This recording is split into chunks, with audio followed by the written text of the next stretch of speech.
Olá e bem-vindo à Consulta Aberta. Neste podcast falamos sobre temas de saúde de forma simples e descomplicada. Todas as semanas vou estar acompanhada de especialistas de diferentes áreas para falar sobre saúde, doença e mitos nos quais todos já acreditamos. Não seja pobre e, se for, não seja pobre durante muito tempo. Tenha casa perto de bons supermercados e produtos alimentares frescos e acessíveis.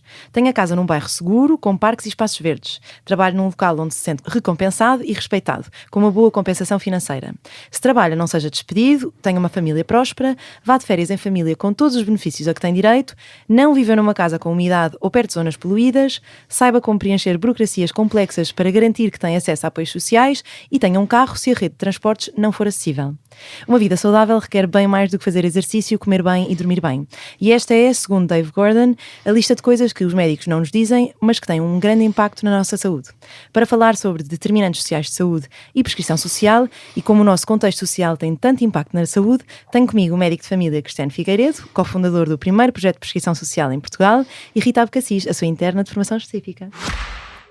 O Expresso tem uma nova subscrição que lhe dá acesso completo ao The New York Times, com atualidade, jogos, culinária e muito mais. E ainda aos conteúdos exclusivos da SIC Notícias, incluindo o Direto Vertical, a nova e inovadora emissão que se adapta ao seu smartphone. Subscreva em expresso.pt/digital. Expresso. Liberdade para pensar.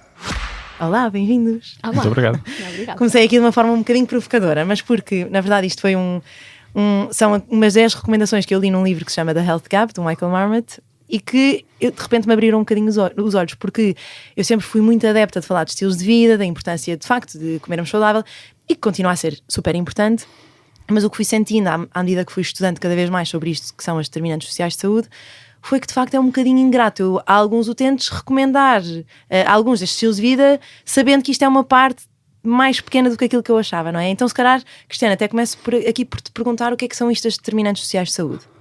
Bem, as determinantes sociais de saúde são as condições em que nós nascemos, crescemos, estudamos, trabalhamos, vivemos, envelhecemos e que têm um grande impacto na nossa saúde e no nosso bem-estar, chegando a, de certa forma, a condicionar a nossa qualidade de vida, a nossa esperança de vida e, como tal, são realmente muito importantes, são fatores muito importantes para aquilo que vai ser a nossa vida e o nosso bem-estar.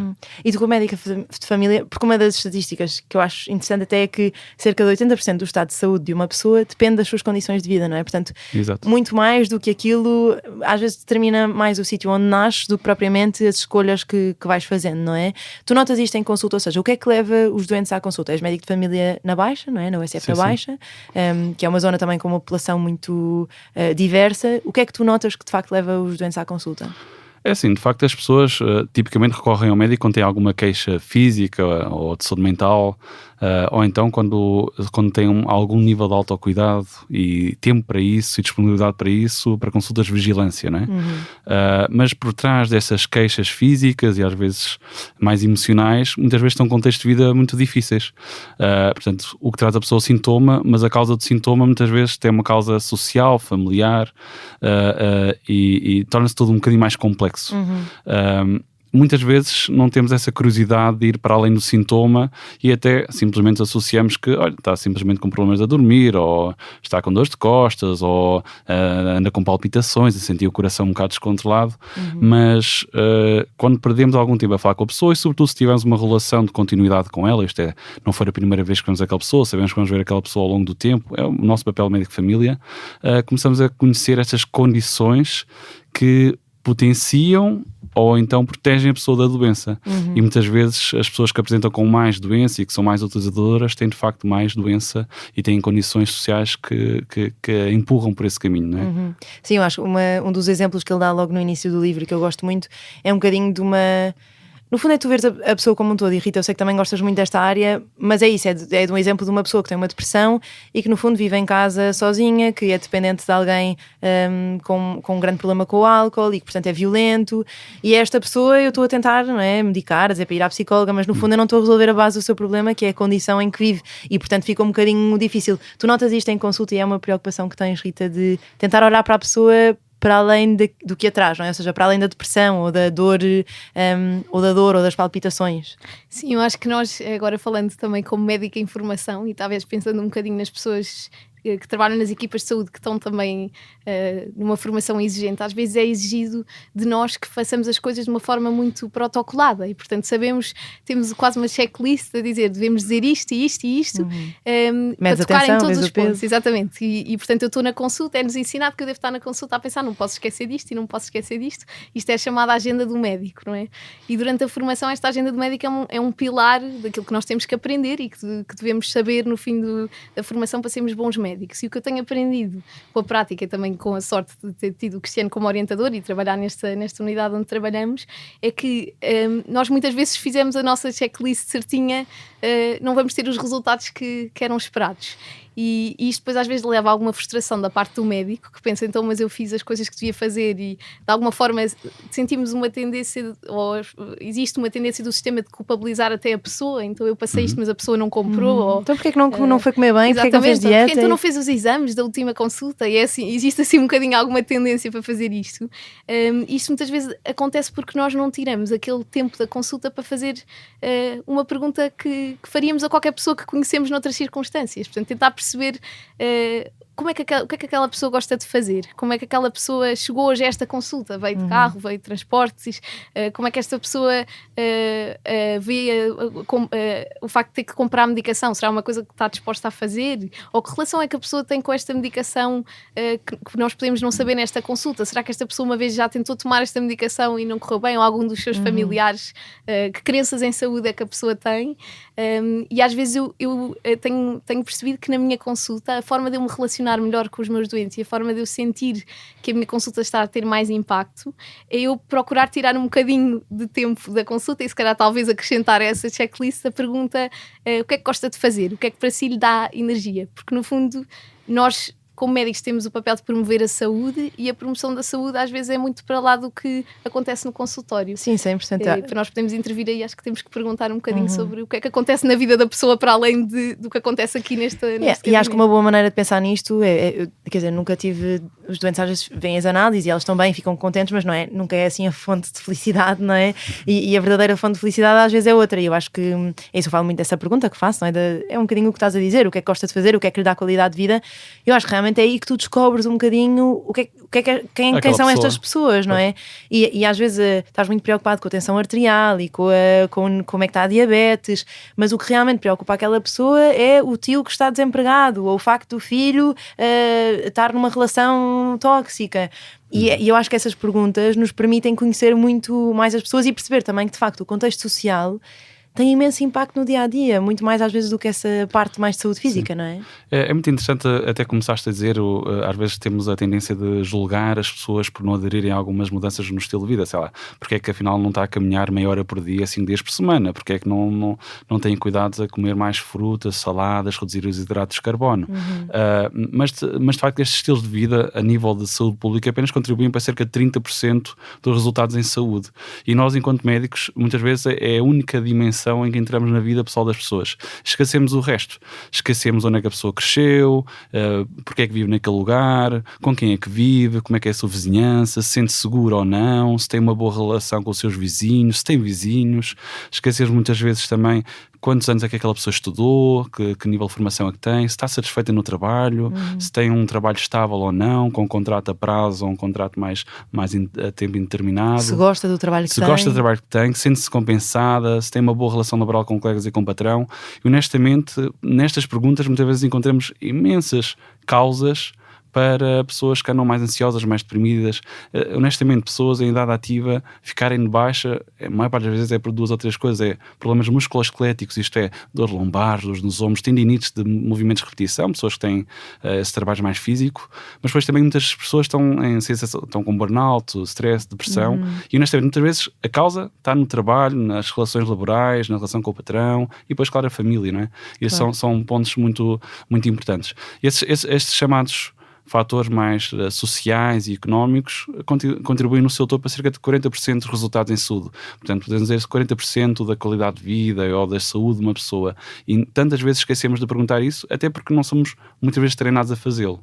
E eu acho que há outra coisa, que é são coisas que nós sentimos que é mais difícil nós mudarmos. E também, ou seja, isto se calhar é o início depois da prescrição social, mas é um bocadinho isso que eu sinto em consulta, que é, então o maior problema desta pessoa é não ter casa, é receber um subsídio de 600 euros por mês, não conseguir alugar uma casa e, portanto, estar todos os dias super ansiosa porque vai ser despejada, e eu estou-lhe a dizer, olha, é tão importante que coma 5 peças de fruta por dia, não é? E, ou seja, eu acho que também há aqui uma parte frustrante que é, eu não a posso ajudar.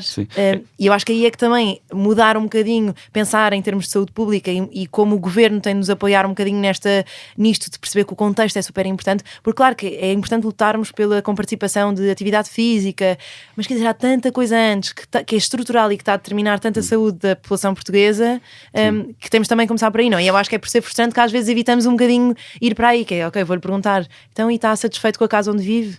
E a pessoa diz-me não, e eu, olha, pois... Não posso fazer nada. Não é? Não, às vezes só falar sobre o assunto ajuda, sabes? Isto é, só abordar a questão, a pessoa poder desabafar um bocadinho, até a pessoa perceber que se calhar é daí que vem o seu stress, se calhar é daí que vem a sua incapacidade de cumprir, tipo, planos de consulta, em que, sei lá, na última consulta combinou fazer análise e fazer aquilo, aquele outro, e depois no final aparece na consulta, eu apenas vim à consulta porque recebi a mensagem ontem à noite, já me tinha esquecido. Isto é, há pessoas em que a vida em si leva a uma perda de controle. Esta perda de controle as responsabilidades e as preocupações que têm no seu dia-a-dia. E essa perda de controle, caracteriza muitas pessoas que têm de contextos mais vulneráveis.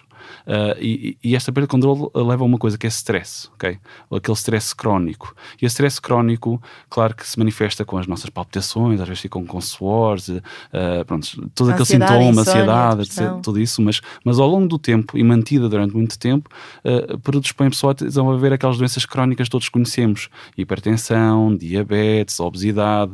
Portanto, é importante valorizarmos estes contextos de vida e tentarmos de alguma forma, desde logo, alertar para a pessoa que é importante assegurar o mais possível estas questões e, sobretudo, recorrer aos apoios que existem, né? Porque existem às vezes uma série de apoios sociais e benefícios que as pessoas simplesmente não conhecem. E muitas vezes as pessoas que menos conhecem são aquelas, sei lá, pessoas mais precisam e porque não estão informadas, não sabem às vezes se calhar pesquisar na internet os direitos é que têm enquanto cidadãos, e portanto é preciso mesmo uma abordagem muito integrada, em que pensamos não só em estilos de vida, mas de condições sociais e, claro, nunca esquecendo o lado da saúde, que é aquilo que nos cabe na consulta e que geralmente fica da nossa responsabilidade. Mas não nos devemos sentir frustrados se às vezes não conseguimos atingir os objetivos é que nos propomos. Porque... E eu acho que é isso, disseste aí uma coisa super importante, que é, às vezes a parte terapêutica não vais dar soluções, mas o simples facto de dizer, olha, eu percebo perfeitamente que não tenha feito as análises, porque realmente, ou eu percebo perfeitamente que não esteja, que a sua atenção não esteja bem controlada, como é que eu o posso ajudar? E às vezes eu acho que só isso, não é? É a mesma coisa de quando perguntamos, pensava sobre isto há algum tempo, que é, às vezes não perguntamos se está tudo bem porque temos um bocadinho medo da resposta e pensamos, muito mais aquelas pessoas que nós olhamos e já sabemos que estão deprimidas, quer dizer, é dessas que nós temos mais medo de perguntar se está tudo bem, porque já sabemos que ela nos vai dizer que não e depois dizemos o quê.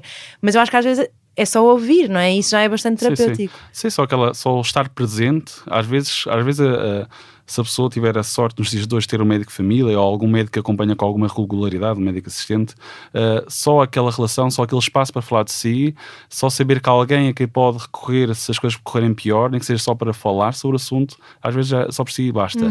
Mas claro que quando nós trabalhamos em equipa e começamos a criar redes de apoio à volta daquele contexto de consultório, da unidade de saúde familiar, de centro de saúde, podemos começar a dar respostas que antes pensávamos que não eram possíveis. E aí que entra a prescrição social. Exatamente, e é aí precisamente que entra a prescrição social. Queres-nos explicar um bocadinho como é que isto começa, de onde é que surge? Pronto, vem um bocadinho, já caracterizámos aqui o problema, não é? Mas de facto tem-se feito alguma coisa para resolvê-lo. Isso.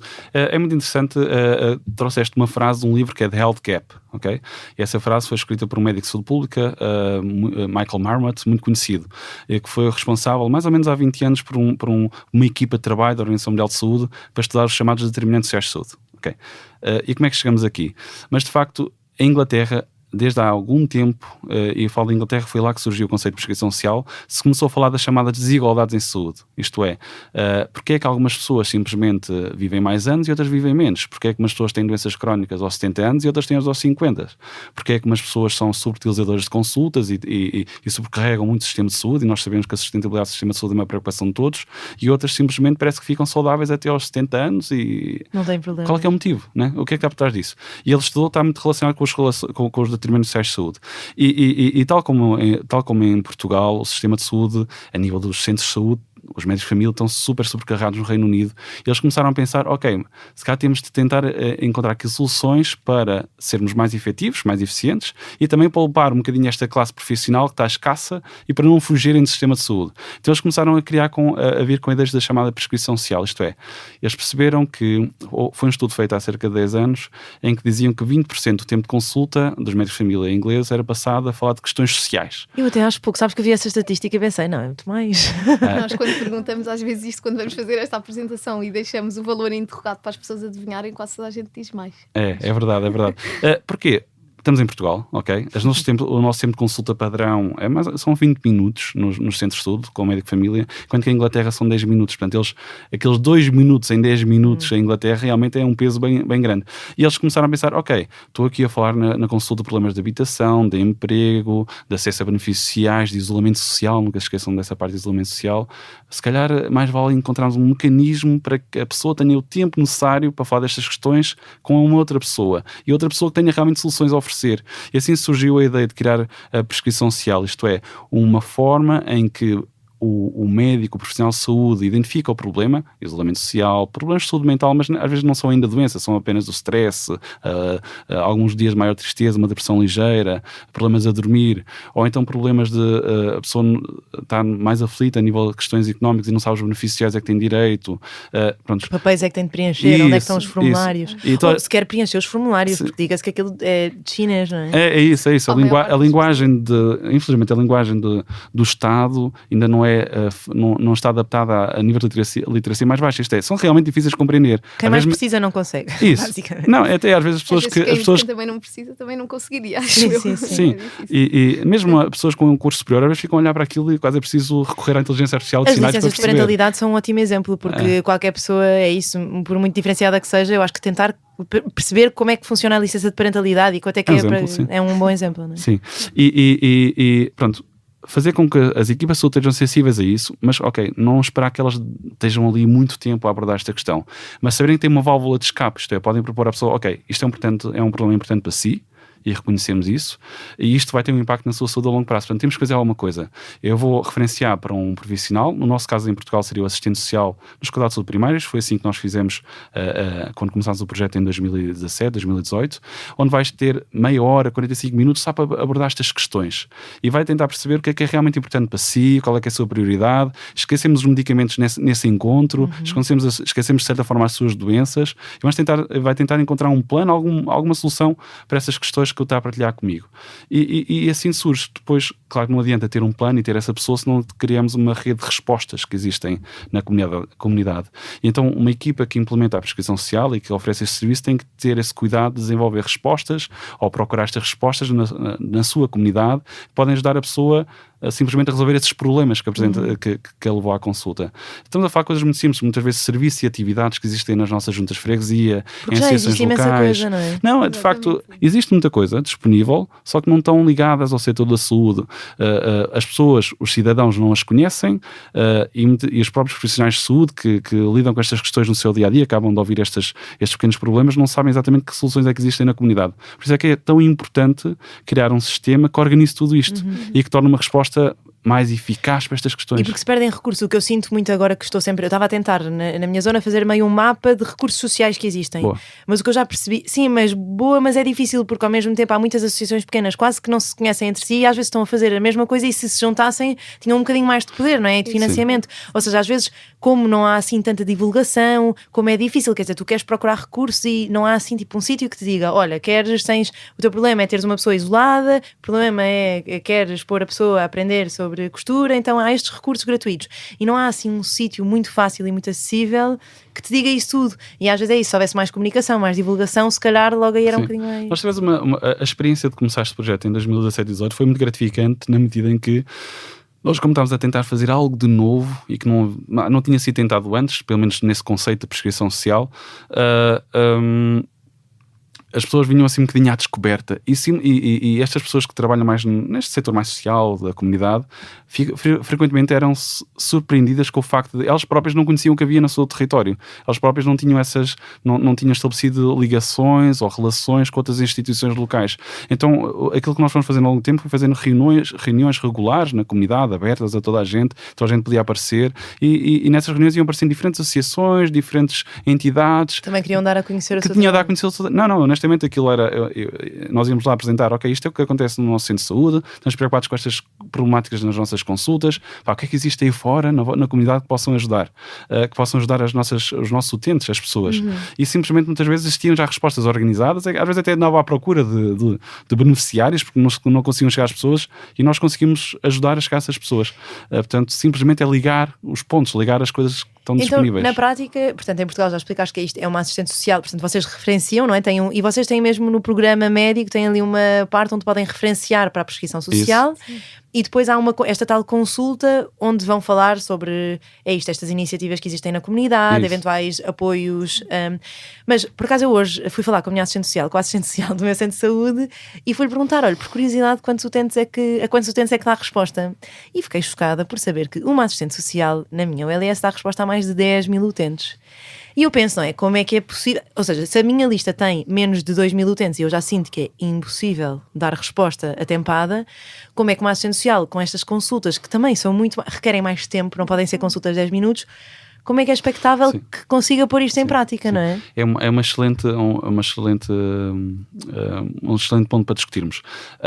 De facto, eu infelizmente, esta área do serviço social, assistente social, eu acho que tem sido muito subvalorizado no sistema de saúde, não é? Sobretudo, se calhar ao nível hospitalar, até por causa dos internamentos sociais, da necessidade de ajudar a procurar dar altas e há essa grande pressão, se calhar tem sido mais valorizado, eu sinto isso, e os meus colegas do serviço social também sentem isso, mas a nível de saúde primários muitas vezes parece que ainda estão a tentar-se afirmar qual é que é o seu papel, qual é que é a sua importância. Apesar de já estarem no sistema de saúde português há muitos anos, desde os anos 80, que fazem parte das nossas equipas dos centros de saúde de primeira geração, anos 80.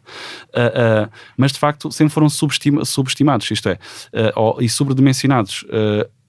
Se a tua assistente social dá a resposta a 10 mil utentes, não é assim tão mal, ok? Infelizmente o cenário ao nível do Serviço Nacional de Saúde, nos casos primários, é mais ou menos uma assistente social para 20 a 30 mil utentes, ok? E realmente é um número muito, muito escasso, ok?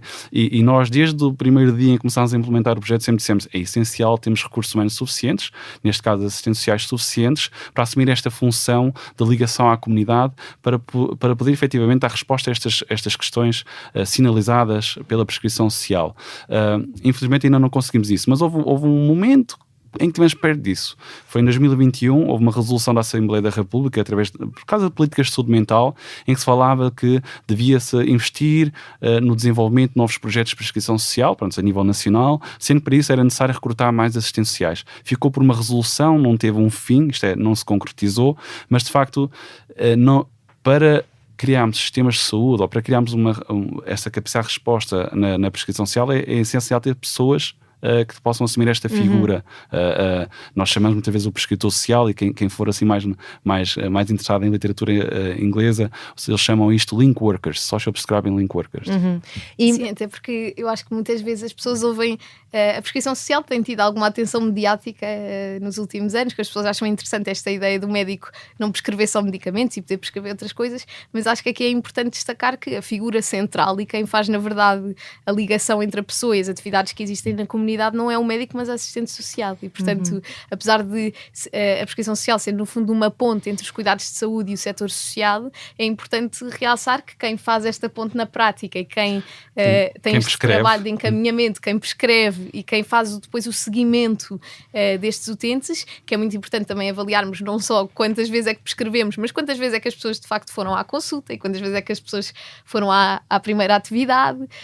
E notam que isso é difícil angariar pessoas, ou seja, porque eu acho que é isso, basta tu perguntares aos doentes, então o que é que lhe dá qualidade de vida? Eu sinto que eles ficam a olhar para nós, mas porquê é que me está a perguntar coisas que não são sobre a minha saúde física, Sim, não é? acho que é muito gestão de expectativas, não é? Isso é um dos pontos que temos que trabalhar na prescrição social no futuro e que se calhar no Reino Unido já está mais banalizado, digamos assim. Acho que as pessoas, como este tipo de serviço já existe há mais tempo, as pessoas já não estranham tanto que esta pergunta seja uma pergunta feita pelo seu médico de família, mas há muita gente que ainda acha que às vezes fazer esta pergunta é desviar da preocupação clínica, ou que tudo bem, mas vamos resolver primeiro então a minha hipertensão e depois falamos dessas coisas como se fosse um outro assunto com menos relevância à saúde, talvez porque não saibam aquilo que o Cristiano estava a dizer, que muitas vezes se calhar o impacto em saúde até vai ser maior da pessoa fazer uma aula de teatro por semana e ter aquele momento de descontração do que propriamente começar a tomar um certo medicamento, ou se calhar pelo menos a diferença percebida pela pessoa talvez possa ser maior. E eu acho que requer alguma dificuldade, ou seja, tens de sair um bocadinho da zona de conforto. Eu estava-vos a contar já que nós no meu centro de saúde estamos a tentar implementar uma coisa que se chama o Clube das Artes, então a última sexta-feira do mês é uma arte diferente, muito também motivada pela apresentação que fizeste lá no centro de saúde. Mas de facto, o que eu notei na primeira, ou seja, na minha cabeça isto era tipo, bem, eu vou dizer que há um evento gratuito onde vamos estar a pintar e que no fundo tem telas, pinturas, não tem de pagar absolutamente nada. Eu pensei, isto vai encher. E de repente eu tive quase de estar a recrutar os utentes a dizer, venha lá, eu prometo que vai ser giro. Também porque quero puxar um bocadinho mais os utentes mais isolados, não é? E portanto notei um bocadinho essa dificuldade, mas eu acho que também porque ainda não há bem esta noção que a arte, a cultura, a parte social tem um impacto mesmo significativo na saúde. Sim, eu acho que também uma coisa importante deste tipo de iniciativas, nós temos algumas lá na nossa USF, e o início também, o Cristiano há de saber contar um bocadinho melhor, mas o início é sempre um bocadinho turbulento, até porque nós às vezes somos um bocadinho idealistas e pensamos que as coisas, se nós temos tanto interesse e se nós achamos isto tão interessante, então as pessoas também vão achar também muito interessante. Claro. E as pessoas têm as suas vidas, não é? E muitas delas até podem achar interessante, mas não têm forma nem disponibilidade de frequentar estas atividades. Aquilo que, da minha pouca experiência, eu posso dizer é que mantermos a disponibilidade, ou seja, ser uma coisa aberta, sem compromisso e que mantenha alguma permanência ao longo do tempo, faz com que as pessoas, depois o que nós percebemos é que as pessoas que vão uma vez continuam a vir e portanto talvez o passo mais difícil seja a pessoa aderir à primeira atividade, e por isso também existe um conceito interessante que é o chamado one shot referral. Quer dizer, nós temos que ter muito cuidado quando pensamos, ou seja, isto quer dizer uma única oportunidade de referenciação, não é? Nós temos que ter muito cuidado como pessoas que recomendam esta primeira atividade da prescrição social, em o que é que estamos a recomendar, porque se a pessoa vai uma primeira vez e aquilo não corre assim tão bem, já então é muito menos provável que adira à segunda vez, e portanto acho que o passo mais difícil talvez seja convencer a pessoa a ir a primeira vez, porque uma vez isso acontecendo, acho que depois a adesão que nós vemos é um bocadinho como todos os estilos de vida saudáveis, não é? Ou seja, é o exercício, não queres fazer e depois de repente descobres uma coisa que gostas e pensas, ok, isto faz-me bem.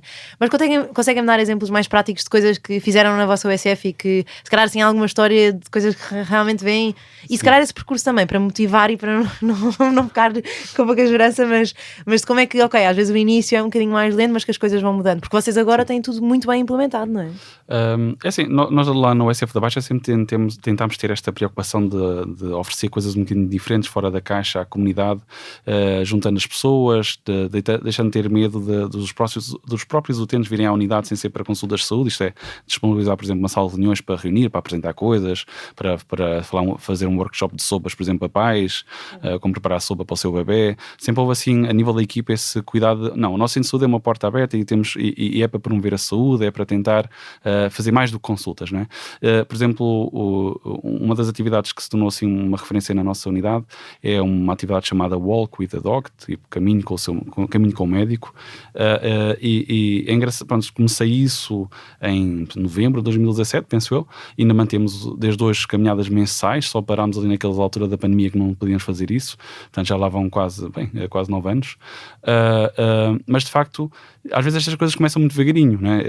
Vão poucas pessoas, às vezes cheguei a ver alturas em que se calhar era eu a caminhar com mais 2 ou 3, e nós podemos pensar, mas será que vale a pena uma pessoa fazer isto, né? Será que vale a pena um profissional soltar a organizar este tipo de coisas quando há este tipo de adesão? Mas o que é relevante é as pessoas que vão, geralmente são mais do que 3, né? Mas as pessoas que vão, para elas foi super importante. E se calhar foi um motivo para elas saírem da cama naquele dia. E se valeu a pena para aquelas 10, 15 pessoas, mesmo que não chegues a 100, já valeu a pena. Já valeu a pena. Se calhar podia contar aqui, só para contar aqui uma história específica sobre o Walk with the Doc. Nós fizemos um estudo neste último ano, lá na USF, para tentar perceber qual era a opinião das pessoas sobre as caminhadas e avaliar um bocadinho o impacto das caminhadas, que já ocorriam há 9 anos, ainda não tínhamos nenhuma prova, porque às vezes íamos falar disto todos os sítios e as pessoas diziam, muito engraçado, mas eu não tenho tempo para fazer caminhadas com os meus utentes, eu tenho que fazer as coisas que tenho que fazer e já saio da unidade mais tarde do que o meu horário, ou já não tenho tempo para fazer essas coisas. E então nós tentámos falar com as pessoas para receber algum feedback da parte das pessoas do que é que achavam das caminhadas. E então, para organizar depois esse estudo, para depois o apresentarmos, recolhemos algumas frases que as pessoas foram dizendo nas entrevistas para este estudo, que mostravam o que é que para elas significava a caminhada. E houve uma senhora que disse, nós temos estas caminhadas todos os meses e temos as caminhadas planeadas logo desde o início do ano até ao fim, portanto entregamos um calendário com o dia mensal da caminhada, e a senhora dizia, eu começo 3 semanas antes a pensar a roupa que vou vestir, 2 semanas antes peço nos sapatos, e é uma coisa que eu já sei que vai ser boa na minha vida neste mês, e portanto acho que isto, só sabermos que isto acontece, como o Cristiano diz, numa pessoa já é suficiente para dar alguma motivação. E eu acho que queria comunidade. Agora o segundo Clube das Artes que nós tivemos foi um workshop que uma médica lá no Centro de Saúde, a Mariana, deu de comidas saudáveis e teve muito boa adesão, e a certa altura no final as utentes já estavam a combinar coisas umas com as outras, e portanto eu acho que isto depois também tem um efeito, e a certa altura a preocupação era, bem, mas se mais pessoas sabem disto, nós depois não vamos conseguir vaga nos próximos clubes das artes. E eu pensar, não sei se isso vai ser um problema, mas de facto depois cria-se quase uma coisa de comunidade. E há muito esta coisa do centro de saúde, não é? Aquilo é um bairro e portanto as pessoas vão se conhecendo e a certa altura falam de um projeto e vão continuando isto quase sem a nossa intervenção. Sim, não é? Preocupam-se umas com as outras. Se uma pessoa não vai, depois as outras ficam logo preocupadas, perguntam o que é que terá acontecido àquela senhora, vou telefonar. Sim. E isto é uma rede que se criou um bocadinho. Estava a ouvir-vos falar e a pensar que muitas vezes a medicina moderna está feita de objetivos, indicadores. Se calhar as pessoas não têm bem noção, mas as pessoas que trabalham na área da saúde são de certa forma pressionadas nestas áreas de atingir determinados resultados.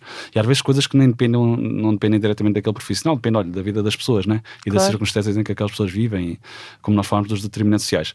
Mas muitas vezes os profissionais sentem que se calhar estão a entrar numa espécie de um loop de burnout, isto é, de repente já não se identificam com o que estão a fazer, com as pessoas, e há aquela sensação de despersonalização, isto é, eu já não me reconheço, né? Eu acho que muitas vezes quando nós conseguimos vestir este chapéu da prescrição social, em que damos algum tempo a conhecer as pessoas que temos à frente, começamos a conhecer os seus contextos de vida, relacionamos com as pessoas de forma diferente, isto é, deixamos de pensar na pessoa como a pessoa que tem aquelas doenças, mas é a pessoa que eu sei que trabalha naquele sítio, passa por estas dificuldades, que gosta de jogar futebol ao fim de semana e se calhar quando era jovem tocava piano, pronto.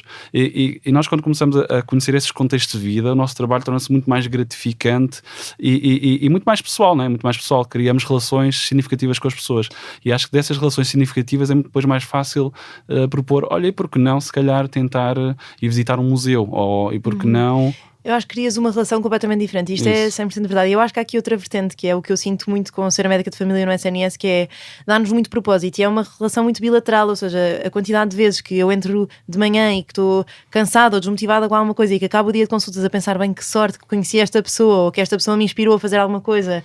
Aliás, eu já comprei bicicleta elétrica porque um utente me falou do apoio. Portanto, há uma data de coisas que nos influenciam. E é engraçado porque, assim, às vezes ao longo do curso foram-nos um bocadinho dizendo cuidado, distanciem-se, vocês são profissionais, e eu acho que a medicina geral e familiar, não é? Ser médico de família é um bocadinho isto de, não, mas calma, tu és o médico da comunidade, portanto tu queres conhecer aqueles utentes, perceber as relações que há e às vezes não ter medo de ultrapassar um bocadinho essa barreira, de dizer, mas conte mais do barquinho que está a limar, ou eu tive assim uma relação com um utente que faleceu há pouco tempo e que até foi uma coisa que me deixou muito em baixo, porque de facto foi um utente a quem eu fiz esta tal pergunta e que me começou a mostrar uma data de engenhocas que fazia assim umas coisas brilhantes, tipo umas fontes em PVC e que não tinha nada a ver com a profissão dele.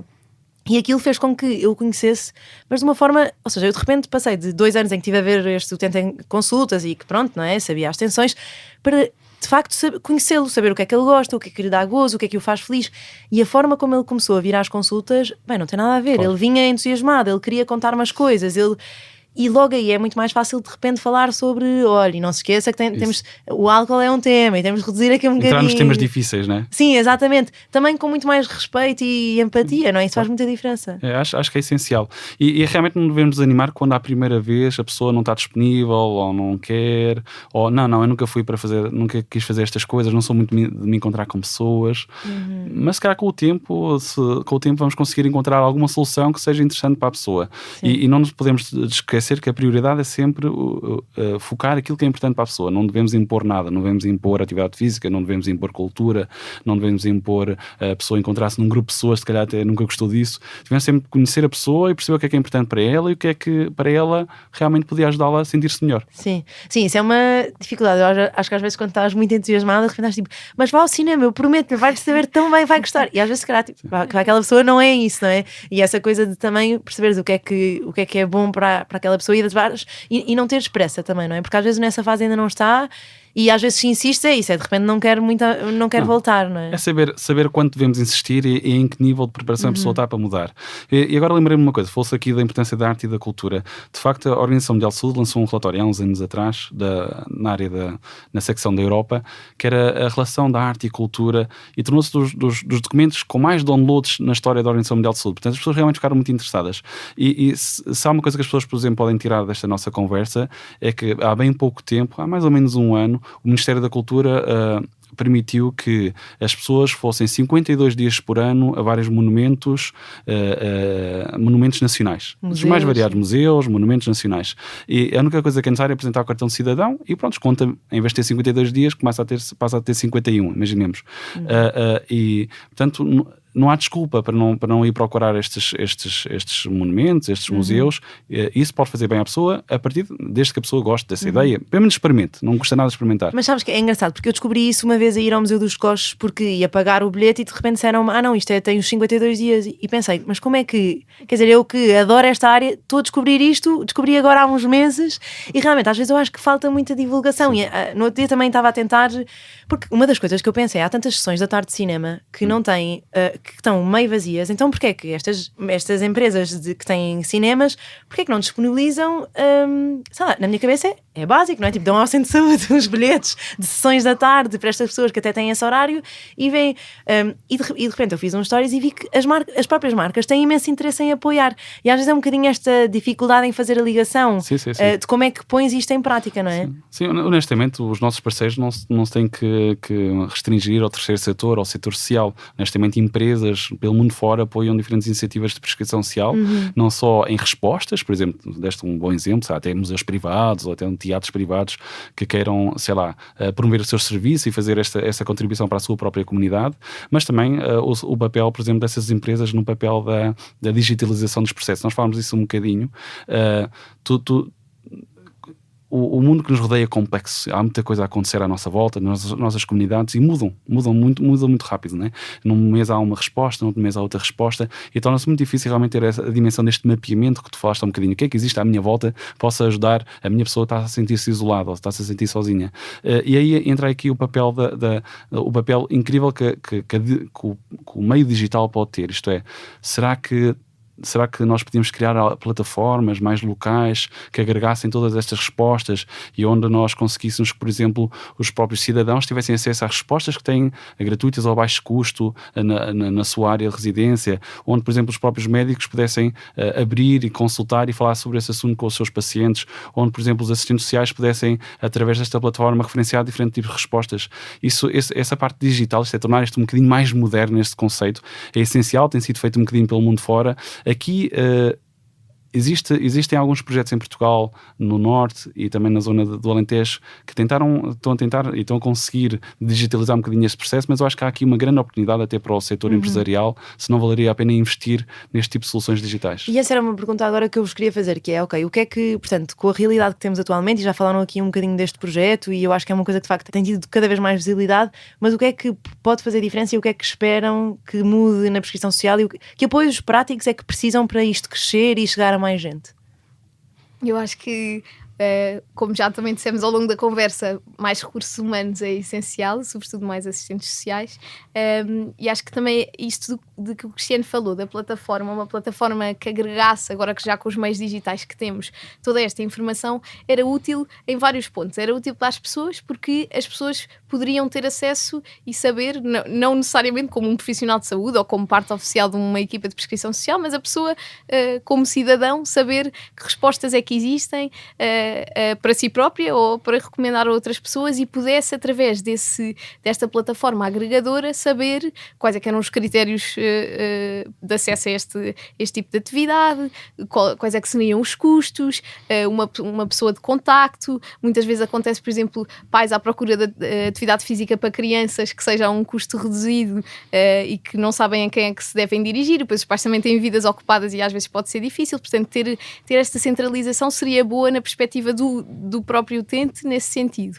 E depois também uma grande parte importante que nós fomos falando também ao longo da apresentação é nós termos alguma noção dentro da equipa de saúde o que é que cada pessoa está a fazer e, portanto, se eu referenciei este utente, eu saber então, mas este utente foi ou não a esta atividade, o que é que achou? Exatamente, o que é que achou, do ponto de vista, será que ele tem recursos para continuar a ir? Será que esta pessoa foi uma vez porque pagou este transporte, mas se calhar isto não é sustentável a pessoa ir todas as semanas? Do ponto de vista da atividade, como é que a pessoa avaliou essa atividade? Portanto, uma pequena avaliação de impacto, não é? Será que esta atividade melhorou a saúde desta pessoa de alguma forma?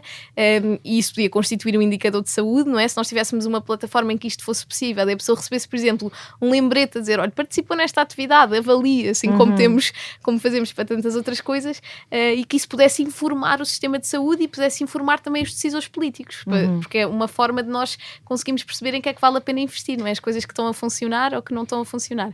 E depois da parte do assistente social, acho que também é uma grande vantagem poder ter uma base de dados centralizada do que é que existe, porque muitas vezes o trabalho do assistente social também é muito ingrato nesse sentido, porque as várias organizações funcionam de forma muito diferente, são geridas por diferentes entidades, algumas são públicas, outras são privadas, algumas têm financiamentos temporários e portanto duram durante alguns meses e depois afinal a resposta já não existe e nós estamos a referenciar pessoas com a expectativa de existir um tipo de resposta que de repente afinal já não existe e portanto esta forma de agregação de dados que já existe em tantos outros contextos é um passo que nos falta dar aqui na prescrição social em Lisboa e que seria uma excelente colaboração para termos com as empresas que desenvolvem este tipo de soluções ou até mesmo universidades. Estava aqui a pensar na app do SNS 24, porque normalmente quando pedes análise a pessoa depois na app já consegue ir ver em que sítios é que pode fazer. E ou seja, como é que não se faz isto? E se calhar ouvintes que tenham boas ideias também podem mandar sempre aqui para o nosso e-mail e sugestões, mas estava a pensar, quase porque é que não podes prescrever isso e depois a aplicação dar-te meio uma lista de recursos e de sítios, como faz para os sítios onde podes fazer análises, os sítios onde podes ir, sei lá, atividades, ok, queres fazer atividade física, então estes sítios, tens estes sítios, é isto que tens de fazer para te candidatar. E depois outra coisa que me lembrei agora por causa das tempestades, havia um site que era, acho que era SOS Leiria, já não sei, era um site onde tu basicamente punhas a ajuda que precisavas e a pessoa que queria ajudar dizia a ajuda que podia dar, fazia quase um match de quem precisa de ajuda e quem pode dar ajuda.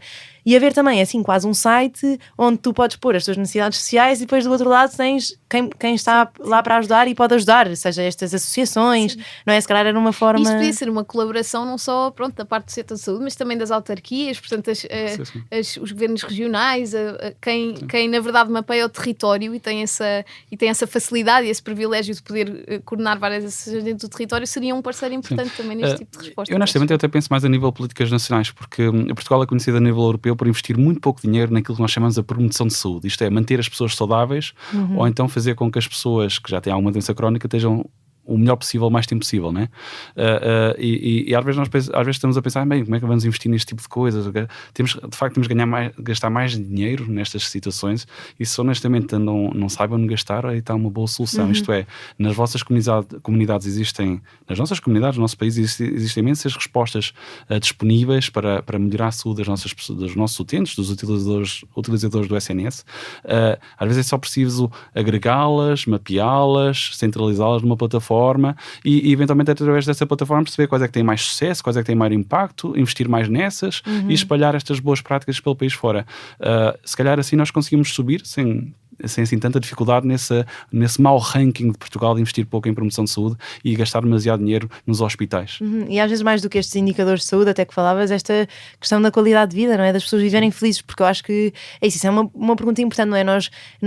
Ou seja, claro que é importante as pessoas não terem as tensões bem controladas, terem isto tudo, mas nós queremos pessoas felizes e que gostam das suas vidas. Muitas vezes isso também, se as pessoas forem felizes, às vezes isso também faz com que tenham uma menor probabilidade de terem outros problemas de saúde. Aliás, se é isso, ser saudável, ou seja, se ter saúde física por si só te desse qualidade de vida, estava toda a gente, não é? Ser ou seja, era tudo também mais fácil. faz bem à saúde. Sim, sem dúvida alguma, é um círculo vicioso. Alguma última mensagem que queiram assim passar, ou é isso, para quem nos ouve e que queira ajudar e que tenha ficado motivado com este episódio? Sim, eu honestamente acho que enquanto cidadãos nós temos que começar a exigir isso a quem nos governa, não é? E aos nossos políticos locais, aos nossos deputados que nos representam na Assembleia da República, é para este tipo de assuntos não ficar esquecido. Já ando há demasiados anos neste tipo de movimento para perceber que de vez em quando alguém se lembra e traz o assunto, mas aquilo acaba por morrer. E é importante nós, enquanto comunidade, enquanto sociedade, começarmos a exigir que os nossos políticos, o Ministério da Saúde, a Direção-Geral de Saúde, olhem para estas questões da promoção de saúde, da qualidade de vida, mas também das condições em que nós crescemos e vivemos, os tais determinantes, com outros olhos, e consigam criar, capacitar as equipas que estão a capacitar e dar condições para que as equipas que querem realmente tratar estes assuntos e experimentar estas novas soluções tenham as condições necessárias para começar. Desde logo recursos humanos, tempo, eventualmente se calhar algum investimento a nível da digitalização, como nós falámos. Sim, o Michael Marmot fala disso, acho que por cada dólar investido em prevenção são $7 que poupas no futuro, não é? Eu acho que o grande problema destas coisas é sempre, é ter político também, é a longo prazo, não é? Isto são coisas que demoram e os mandatos são 4 anos e, portanto, eu não vejo nenhum político a falar sobre prescrição social ou seja, é mais difícil, não é? Eu também acho que se tivéssemos uma maneira de avaliar o impacto destas atividades de uma forma muito concreta, não é? Nós irmos apresentar, muitas vezes nós vamos falar da prescrição associada e é difícil apresentar os resultados, porque é muito difícil medir cientificamente o quão feliz a pessoa está ou quão saudável a pessoa se sente.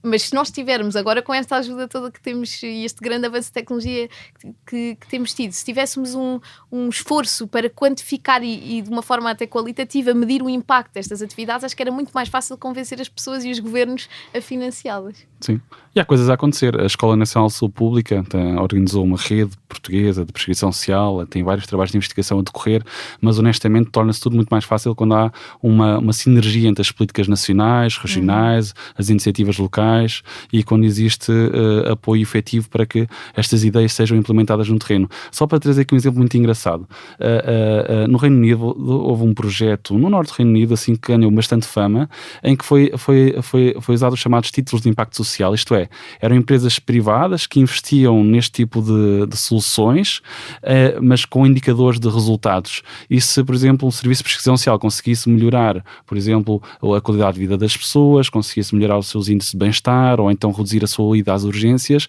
havia um retorno financeiro, isto é, a empresa que estava, a organização que estava a organizar a prescrição social tinha esse retorno financeiro.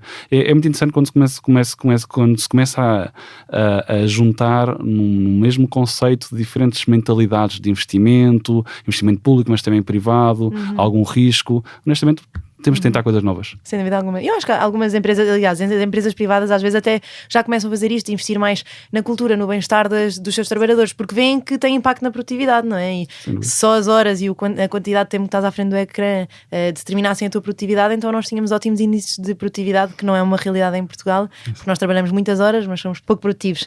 Muito obrigada aos dois, foi um episódio incrível. Vou convidar-vos de certeza mais vezes. Obrigada, Cristiana, obrigada, Rita. Espero que quem ouça e se sinta inspirado, entre em contacto. É isso, se nos quiserem ajudar a criar esta plataforma, se tiverem ideias, se tiverem associações que podem ajudar pessoas mais isoladas e sozinhas, contribuam, porque eu acho que é isto vem tudo sempre de alguém que tem uma ideia. E, aliás, isso é uma coisa importante, tu cofundaste este projeto com o André, não é? André Coelho, a assistente social que trabalha comigo desde o início, e um grande abraço para ela. Pronto, e é isso, portanto agradecer também, e é isso, Rita, agora também com o teu papel de comunicação e de levar este projeto a mais sítios, acho que vamos conseguir, e daqui a 10 anos daqui a 3 anos estamos a fazer este podcast já com muito mais novidades. Esperemos que sim. Muito obrigada aos dois. Obrigada. Este episódio foi gravado por João Martins e tem a sonoplastia de João Ribeiro, a fotografia é de Matilde Fieschi, capa de Joana Fatela e música original de Gil Geirinhas. A coordenação é de Joana Beleza e a direção de Bernardo Ferrão. Eu sou a Margarida Santos e este é o podcast Consulta Aberta. Voltamos na próxima semana, mas até lá siga-nos nas apps de podcast e nas redes sociais da SIC Notícias. Se tiver sugestões ou ideias que queira partilhar com a equipa de podcasts, envie um e-mail para podcast@empresa.pt.